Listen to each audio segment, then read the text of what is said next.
Average বার করতে দিয়েছে 150 থেকে 300-র মধ্যে ইন্টিজার্স, যেটা কিনা 13 দিয়ে ডিভিজিবল। তাহলে আমাকে বার করতে হবে 13 দিয়ে ডিভিজিবল প্রথম সংখ্যা 150-র পর কত। 13 ইন্টু 12 করলে হয় 156। 156 হচ্ছে 13 ইন্টু 12 করলে। আর 300-এর মধ্যে হচ্ছে 13 ইন্টু 23 করলে আমি পাবো 299। তাহলে এটা হলো ফার্স্ট নাম্বার, এটা আমার লাস্ট নাম্বার। আচ্ছা, আমাকে কি বার করতে হবে? আমাকে টোটাল কতগুলো টার্মস আছে সেটা আমাকে বার করতে হবে। n ইকুয়ালস টু কি করে বার করব? লাস্ট টার্ম থেকে 299 মানে last term minus first term করে দেবো, ঠিক আছে?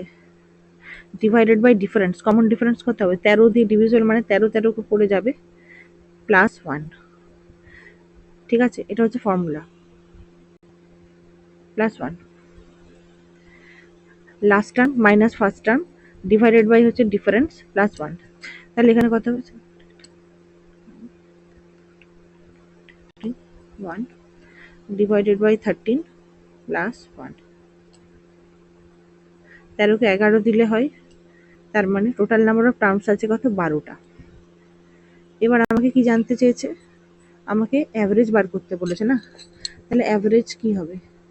অ্যাভারেজ হচ্ছে, এটা এপিতে আছে, first term 156 plus last term 299 divided by হচ্ছে 2। আমাকে যদি অ্যাভারেজ জানতে চেয়েছে, সেই জন্য আমার কত হয়ে যাবে? First term plus last term divided by হচ্ছে 2 হবে।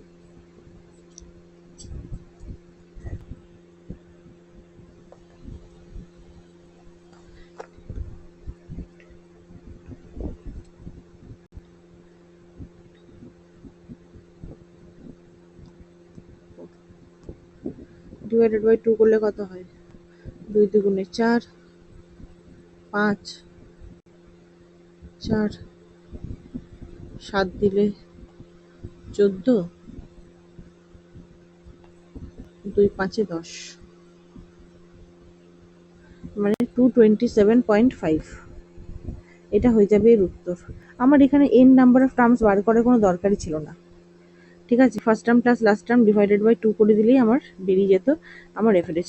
এটা আমি এক্সট্রা বার করে দেখিয়ে দিলাম আমি, যদি টোটাল নাম্বার অফ টার্মস জানতে চাই। কারণ অ্যাভারেজের সময় আমাদের ফর্মুলাটা কি? অ্যাকচুয়ালি ফর্মুলাটা হচ্ছে, তো সামের ফর্মুলাটা কি ছিল? n/2 a plus l। কিন্তু অ্যাভারেজের সময় তো n দিয়ে ভাগ হয়ে যাচ্ছে, তাহলে n কেটেই যাচ্ছে। এটা বার করার কোনো এক্সট্রা দরকার নেই।